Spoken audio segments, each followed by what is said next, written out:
आप सभी को मेरा नमस्कार। आज का जो हमारा टॉपिक है वो है प्रतिरोधकों का संयोजन तथा तुल्य प्रतिरोध। प्रतिरोधकों के संयोजन से क्या मतलब होता है? यदि मान लो हमारे पास में दो या दो से अधिक प्रतिरोधक हों तो उन प्रतिरोधकों को हम किसी विद्युत परिपथ में किस प्रकार से जोड़ सकते हैं। तो संयोजन का मतलब क्या हुआ? प्रतिरोधकों को किसी विद्युत परिपथ में इलेक्ट्रिक सर्किट में जोड़ना, that is combination of resistors. तो रेजिस्टर्स को या प्रतिरोधकों को हम किसी विद्युत परिपथ में दो तरीके से जोड़ सकते हैं, जिनमें से एक होता है श्रेणी क्रम संयोजन या सीरीज कॉम्बिनेशन। श्रेणी क्रम संयोजन, श्रेणी क्रम संयोजन का क्या मतलब होता है? देखो, जैसे हम मान लो मेरे पास में तीन प्रतिरोधक थे R1, R2 और R3। मैंने इनको पॉइंट X और Y के बीच में इस प्रकार से जोड़ा हुआ है कि जो पहला प्रतिरोधक है R1, इसका एक सिरा पॉइंट X से अगले सिरे के साथ में R2 का पहला सिरा जुड़ा हुआ है, R2 के अगले सिरे के साथ में R3 का पहला सिरा और R3 का अगला सिरा कहाँ आ गया? Y पे। तो हम यहाँ देखते हैं कि पॉइंट X से Y तक जाने के लिए एक ही रास्ता है। इस एक ही रास्ते में जितने भी प्रतिरोधक आएंगे वो सारे किसमें होते हैं? श्रेणी क्रम में जुड़े हुए होते हैं, सीरीज में होते हैं। जैसे हम सीरीज कॉम्बिनेशन का एक उदाहरण दैनिक जीवन से ले सकते हैं।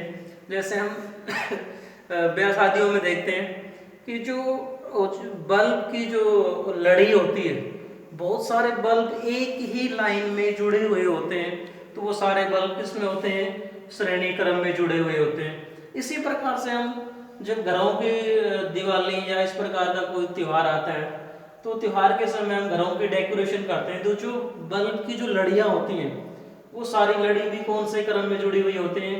श्रेणी क्रम संयोजन। तो ये जो इस प्रकार का जो ग्रुपिंग होती है इसको हम क्या कहते हैं? श्रेणी क्रम संयोजन या सीरीज कॉम्बिनेशन। तो सीरीज कॉम्बिनेशन क्या हुआ?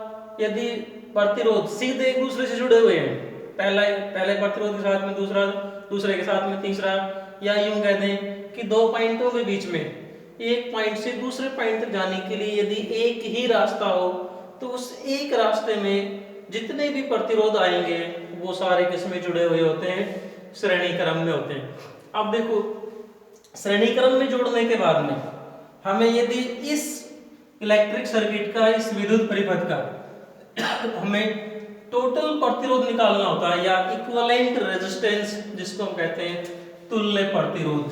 तुल्य प्रतिरोध या नेट रेजिस्टेंस कितना होगा, कुल प्रतिरोध कितना होगा इस विद्युत परिपथ का, इसको निकालने के लिए हम समझते हैं। देखो, यदि हम पॉइंट X से Y तक चलते हैं तो यहाँ पर विद्युत धारा को प्रवाहित होने के लिए केवल एक ही रास्ता है। इसका मतलब हम क्या कह सकते हैं कि यहाँ पर प्रत्येक प्रतिरोधक में विद्युत धारा का मान समान रहेगा। तो पहली बात जो हमें याद रखनी है, श्रेणी क्रम संयोजन में कितने भी प्रतिरोधक यदि श्रेणी में जुड़े हुए हैं, प्रत्येक प्रतिरोधक में विद्युत धारा का मान समान रहता है। दूसरी जो बात है वो है विभवांतर पोटेंशियल डिफरेंस की, कि प्रत्येक प्रतिरोधक में पोटेंशियल डिफरेंस कितना होगा। तो पोटेंशियल डिफरेंस या विभवांतर को मापने के लिए मान लो हम एक वोल्ट मीटर लेते हैं, उस वोल्ट मीटर को पॉइंट X और Y के बीच में लगाने के बाद में V का मान निकालते हैं। एक बार वोल्ट मीटर को मैंने सीधा पॉइंट X और Y के बीच में जोड़ा और इन दोनों के बीच में जो विभवांतर था वो निकालते हैं। मान लेते हैं कि जो विभवांतर का जो मान आता है वो V है। अब क्या करते हैं, जो प्रत्येक प्रतिरोधक है R1, R2 और R3, इनके मध्य कितना विभवांतर आया उसको नोट करने के लिए क्या करते हैं, पहले जो पहला प्रतिरोधक R1 है इसके अक्रॉस में वोल्ट मीटर लगाएंगे और वोल्ट मीटर लगाने के बाद में प्रतिरोधक R1 में जो विभवांतर आया था उसका मान नोट करेंगे। मान लेते हैं वो जो विभवांतर है वो है V1। इसी प्रकार से क्या करेंगे, फिर वोल्टमीटर को R2 के मध्य लगाएंगे और वोल्टमीटर से विभवांतर का मान निकालेंगे और वो मान लेता हूं मैं V2। इसी प्रकार से जो हमारा प्रतिरोधक R3 है उसमें भी क्या करेंगे, विभवांतर निकालेंगे कि R3 के मध्य कितना विभवांतर है, वो मान लेता हूं मैं V3। अब यदि हम V1, V2 और V3 इन तीनों का योग कर दें तो हमें क्या मिलता है कि V is equal to V1 plus V2 plus V3। इन तीनों में जो कुल विभवांतर जो आएगा वो पॉइंट X और Y के बीच में जो विभवांतर था उसके बराबर होगा। इसका मतलब सीरीज कॉम्बिनेशन में या श्रेणी क्रम संयोजन में प्रत्येक प्रतिरोधक में जो विभवांतर होगा उन सभी का योग कुल विभवांतर के बराबर होता है। सो हम ये कहते हैं कि श्रेणी क्रम में विद्युत धारा का मान तो बराबर रहेगा और विभवांतर अलग अलग आ गया, या ये कहते हैं कि कुल विभवांतर कितना आएगा, प्रत्येक प्रतिरोधक में जो विभवांतर है उन सभी का योग होगा। अब देखो, यदि हम पहला जो प्रतिरोधक R1 है इस पर हम ओम का नियम लगाएं और तो ओम के नियम के अनुसार इसमें जो विभवांतर कितना था V1 और विद्युत धारा का मान क्या है I। हम ये कह सकते हैं कि V1 बराबर I R1। इसी प्रकार से दूसरे प्रतिरोध में V2 बराबर I R2 और तीसरे में V3 बराबर I R3। अब ये जो हमारे पास में जो इलेक्ट्रिक सर्किट है, ये जो विद्युत परिपथ है, इसमें तीन प्रतिरोधक जो लगे हुए थे, मैं मान लेता हूं कि जितना प्रभाव ये तीनों प्रतिरोधक मिलकर लगाते हैं इनके बराबर एक प्रतिरोध मान लिया जिसको हमने नाम दे दिया RS और विभवांतर V, मतलब बैटरी हमने सेम ले रखी है और उतने ही मान की विद्युत धारा है। और ये मान लिया मैंने कि इन तीनों के इक्विवेलेंट, तीनों के तुल्य जो प्रतिरोध है वो क्या है RS। तो ये वाला जो इलेक्ट्रिक सर्किट है ये इसका इक्विवेलेंट सर्किट ये बन जाता है हमारे पास में। तो इस सर्किट के लिए हम क्या कह सकते हैं, V बराबर I RS। इस सर्किट के लिए देखो विभवांतर कितना है V और ओम का नियम लगाएंगे तो V बराबर I, विद्युत धारा का मान I है और रेजिस्टेंस कितना है RS। तो इस विद्युत परिपथ के लिए ओम का नियम क्या बना, V बराबर I RS। अब हम इन चारों का मान V1, V2, V3 और V, यदि इन चारों का मान इस इक्वेशन में रख देते हैं, V की जगह I RS रख देता हूँ, V की जगह I RS, V1 की जगह I R1 प्लस V2 की जगह I R2 और V3 किसके बराबर था I R3। दोनों तरफ हम देखते हैं I कॉमन है, कैंसिल हो जाएगा, क्या आएगा हमारे पास में RS बराबर R1 plus R2 plus R3। यदि तीन प्रतिरोध श्रेणी क्रम में जुड़े हुए हैं तो जो तुल्य प्रतिरोध आएगा, इक्विवेलेंट रेजिस्टेंस आएगा, वो किसके बराबर होगा, इन तीनों प्रतिरोधकों के सम के बराबर आ जाएगा, दैट इज RS बराबर R1 plus R2 plus R3। यदि तीन की जगह चार प्रतिरोधक होते तो सूत्र क्या बन जाता, R1 plus R2 plus R3 plus R4। यदि n प्रतिरोध होते तो ये R1 plus R2 plus R3 plus R4 plus Rn तक जुड़ते हुए चले जाते। तो ये आया तुल्य प्रतिरोध श्रेणी क्रम में। आइए इसको हम एक उदाहरण के द्वारा समझते हैं। एक उदाहरण के द्वारा हम श्रेणी क्रम संयोजन से तुल्य प्रतिरोध का मान कैसे निकालेंगे उसको समझते हैं। जैसे ये हमें कोई विद्युत परिपथ दिया हुआ है और इसमें तीन प्रतिरोधक दे रखे हैं पॉइंट X और Y के बीच में, पहला 1 ओम का, दूसरा 2 ओम का और तीसरा 3 ओम का। अब हमारे से क्वेश्चन इस प्रकार से पूछे जा सकते हैं कि इस विद्युत परिपथ का तुल्य प्रतिरोध कितना होगा, अर्थात RS का मान निकालना। दूसरा क्वेश्चन ये बन सकता है कि इस विद्युत परिपथ में प्रवाहित होने वाली विद्युत धारा का मान निकालो। तो सबसे पहले हमें ये पता करना होगा कि ये जो प्रतिरोधक है ये किस प्रकार से जुड़े हुए हैं। हम देखते हैं कि पॉइंट x और y के बीच में एक ही रास्ता है।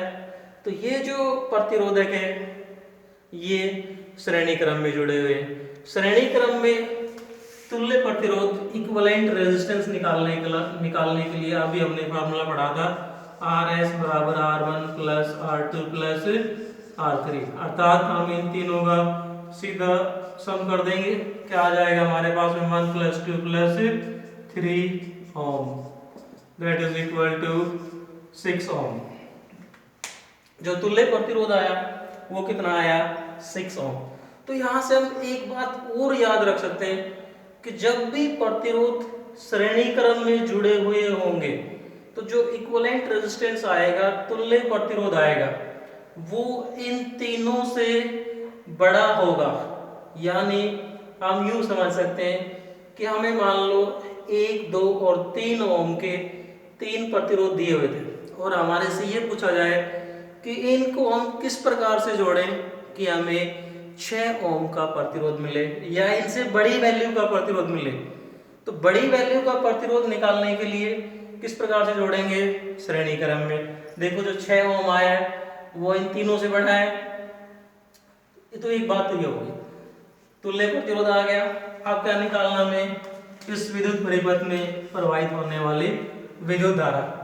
तो ओम के नियम के अनुसार V बराबर I बराबर निकालेंगे V बटे R, I बराबर V कितना था देखो, V 6 वोल्ट की बैटरी लगा रखी है, V हमारे पास में 6 वोल्ट और R इक्विवेलेंट रेजिस्टेंस कितना आया 6 ओम।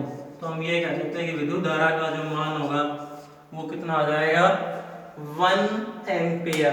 जो विद्युत धारा आएगी वो 1 एम्पियर आ जाएगी। यहीं से ही एक दूसरा क्वेश्चन जो और बन सकता है वो ये बन सकता है कि यहाँ पर ये जो 1 ओम का प्रतिरोध है, इस 1 ओम के प्रतिरोध में कितना विभवांतर होगा। यदि हम ये निकालना हो कि 1 ओम के प्रतिरोध में कितना विभवांतर होगा तो इसमें विभवांतर कितना आएगा, इसका विभवांतर हम निकाल लें। तो V1 बराबर I/R1, V1 बराबर विद्युत धारा का मान हमने निकाल दिया कितना है 1 एम्पियर और R1 कितना था 1, तो कितना आ जाएगा 1 वोल्ट। इसी प्रकार से यदि ये पूछा जाता कि जो 2 ओम का जो प्रतिरोध है इसमें कितना विभवांतर होगा, तो इसके अक्रॉस विभवांतर निकालने के लिए फिर से वही सूत्र, वही फार्मूला लगाएंगे। V बराबर I/R2 का, I का मान 1 एम्पियर आ गया और R2 कितना है यहाँ पर 2, तो विभवांतर कितना आएगा 2 वोल्ट। इसी प्रकार से यदि हम ये जो 3 ओम वाला प्रतिरोध है इसमें विभवांतर निकालेंगे तो कितना आ जाएगा 3 वोल्ट। ये तो था श्रेणी क्रम संयोजन। प्रतिरोधकों को श्रेणी में जोड़ने पर तुल्य प्रतिरोध कितना होगा, उसके लिए क्या फार्मूला होगा। अगला जो संयोजन है उसको हम कहते हैं पैरेलल कॉम्बिनेशन, पार्श्व क्रम संयोजन। आइए समझते हैं पार्श्व क्रम संयोजन। पार्श्व क्रम संयोजन या पैरेलल कॉम्बिनेशन, कैपेसिटर्स को हम पार्श्व क्रम संयोजन या यूं कहते हैं पैरेलल कॉम्बिनेशन या समांतर क्रम में कब बोलेंगे। जैसे पॉइंट X से Y तक जाने के लिए हमारे पास में 3 रास्ते हैं, एक इधर से, एक इधर से और एक इधर से। हर रास्ते में हमने एक प्रतिरोधक लगा रखा है R1, R2 और R3। तो ये जो तीनों जो प्रतिरोधक हैं इस प्रकार का कॉम्बिनेशन हमें कहीं भी मिलता है तो वो क्या कहलाता है पैरेलल कॉम्बिनेशन। या यूं कह दें कि हम इसको इस प्रकार से समझ सकते हैं कि जो पहला जो प्रतिरोधक है इसका एक सिरा, इसी प्रकार से R2 का भी एक सिरा और R3 का भी एक सिरा एक कॉमन बिंदु से जुड़ा हुआ है। इसी प्रकार इनका जो अंतिम सिरा है वो अगले एक कॉमन पॉइंट से जुड़ा हुआ है। तो ये जो कॉम्बिनेशन है क्या कहलाता है, पैरेलल कॉम्बिनेशन या समांतर क्रम संयोजन कहते हैं इसको हम। कि जितने भी प्रतिरोधक लगे हुए सभी का एक एक सिरा यदि एक कॉमन पॉइंट पे आ जाए, अगला सिरा एक कॉमन पॉइंट पे आ जाए, या यूं कहते हैं कि एक पॉइंट से दूसरे पॉइंट तक जाने के लिए यदि अलग अलग रास्ते हों तो उन रास्तों में जितने भी प्रतिरोधक जुड़े हुए हैं वो सारे कौन से क्रम में आ जाते हैं, पैरेलल कॉम्बिनेशन या समांतर क्रम संयोजन कहलाता है ये। अब हमें क्या निकालना है कि समांतर क्रम संयोजन में कुल प्रतिरोध कितना आएगा। एक दैनिक जीवन में समांतर क्रम संयोजन का उदाहरण हम हमारे घरों में, हमारे घर में देख सकते हैं कि घर में जो एक रूम में टीवी, पंखा, कूलर, इनके लिए जो स्विच लगे होते हैं वो जितने भी जो स्विच हैं, जो कीज लगी हुई हैं वो सारे किस में जुड़ी हुई होती हैं, पैरेलल में जुड़ी हुई होती हैं सारे कीज। वो जो ये कहते हैं कि जो घर में जो उपकरण लगे हुए हैं वो कॉम्बिनेशन कौन सा होता है, पैरेलल कॉम्बिनेशन। अब देखो पैरेलल कॉम्बिनेशन में तुल्य प्रतिरोध निकालने के लिए पहले हम ये समझते हैं विद्युत धारा का मान। मान लो ये जो बैटरी है ये जो करंट सप्लाई करती है, जो विद्युत धारा जो यहाँ से सप्लाई कर रही है वो मान लेता हूँ मैं आई है। यहाँ आने के बाद में इस विद्युत धारा को प्रवाहित करने के लिए 3 अलग अलग रास्ते हो गए। तो क्या होगा, विद्युत धारा का यहाँ से डिवीजन हो जाता है। पहले R1 की तरफ जो विद्युत धारा का मान उसको मैं मान लेता हूँ I1, इधर क्या है I2 और इधर I3। वापस यहाँ से टोटल कितना हो जाएगा I। इस बात को प्रूव करने के लिए हम ये भी कर सकते हैं कि ये जो एमीटर है इस एमीटर से पहले I का मान निकालें, फिर एक एमीटर और लेके पहले इस R1 के साथ सीरीज में जोड़ें, फिर R2 के साथ सीरीज में जोड़ें और फिर R3 के साथ सीरीज में जोड़ेंगे और I1, I2 और I3 का मान निकालेंगे। तो हमें क्या मिलेगा, जो टोटल जो विद्युत धारा है वो I1, I2 और I3 इन तीनों के जोड़ के बराबर मिलेगी। इसका मतलब पैरेलल कॉम्बिनेशन में या पार्श्व क्रम संयोजन में विद्युत धारा का मान अलग अलग प्रतिरोधक में अलग अलग हो जाता है, जबकि हमने पहले पढ़ा था श्रेणी क्रम संयोजन में कितने भी प्रतिरोधक जो श्रेणी में लगे हुए हैं उनमें विद्युत धारा का मान बराबर रहता है। पार्श्व क्रम संयोजन में विद्युत धारा का मान अलग अलग प्रतिरोधक में अलग अलग हो जाता है, लेकिन टोटल इन सभी का हम योग कर देंगे तो कुल विद्युत धारा के बराबर आ जाएगा, अर्थात I बराबर I1 plus I2 plus I3। दूसरा क्या बचा, विभवांतर का मान। क्या जो हमारे पास में अलग अलग प्रतिरोधक हैं इनमें विभवांतर का मान कितना होगा। यदि हम एक वोल्ट मीटर लेकर प्रत्येक प्रतिरोधक में विभवांतर का मान निकालेंगे तो हमें क्या मिलेगा, चाहे हम R1 में निकालें, चाहे R2 में निकालें या फिर R3 में निकालें, सभी में वोल्टमीटर से हम विभवांतर का मान मापेंगे तो विभवांतर का मान बराबर आता है। इसका मतलब क्या हुआ, पार्श्व क्रम संयोजन या पैरेलल कॉम्बिनेशन में कितने भी प्रतिरोधक लगे हुए हों सभी में विभवांतर का मान सेम रहता है, विभवांतर बराबर रहेगा। अब देखो, अब हम I1, I2 और I3 का मान निकालने के लिए क्या करते हैं, ओम के नियम का प्रयोग करते हैं। पहला जो प्रतिरोधक R1 है इसमें यदि हम ओम का नियम लगाएं तो हम कैसे लगा सकते हैं, ओम का नियम V बराबर IR यूज करते हुए I का मान I1 है और R कितना है R1। तो पहले प्रतिरोधक में ओम का नियम का क्या लगा, V बराबर I1 R1। यदि यहाँ से हम I1 निकालेंगे तो I1 क्या आ जाएगा, V बटे R1। इसी प्रकार से I2 निकालेंगे V बटे R2, इसी प्रकार से I3 निकालेंगे V बटे R3। हमारे पास में I1, I2 और I3 का मान आ गया। अब क्या करते हैं हम, ये जो पूरा विद्युत परिपथ है इसके तुल्य परिपथ बनाते हैं कि मान लो जितना इफेक्ट, जितना प्रभाव ये तीनों प्रतिरोधक मिलकर लगाते हैं, इन तीनों के बराबर, तीनों के प्रभाव के बराबर मैंने एक प्रतिरोधक ले लिया जिसका मान कितना है R P.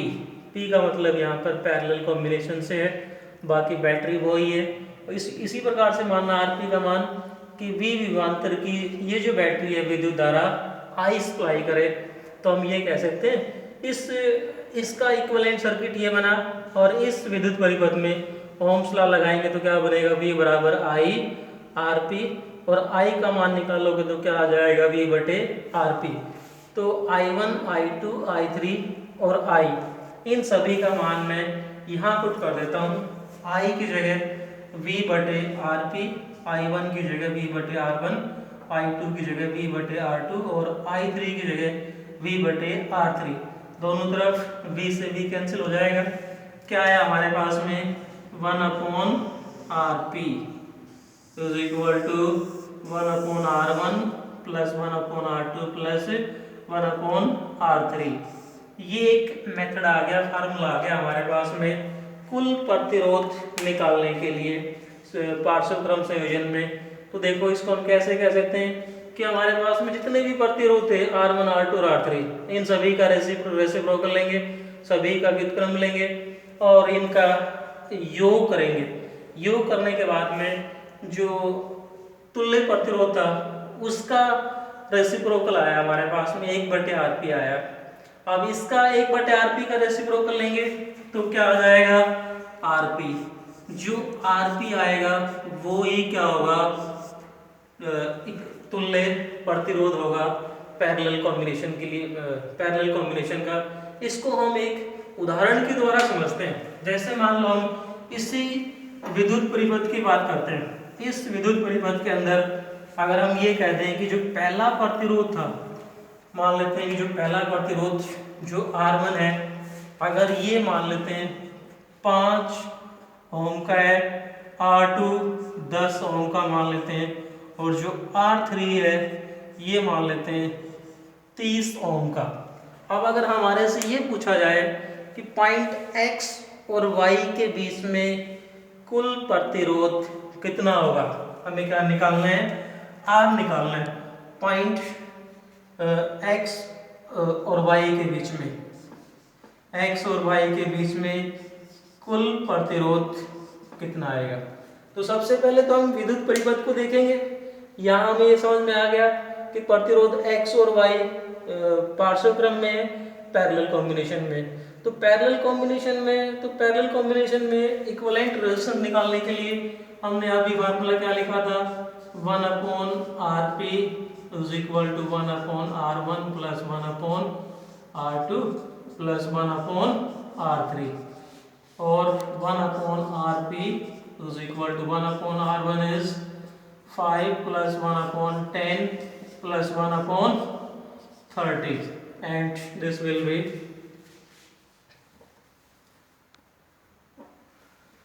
1/RP is equal to 10/30, that is 1/3.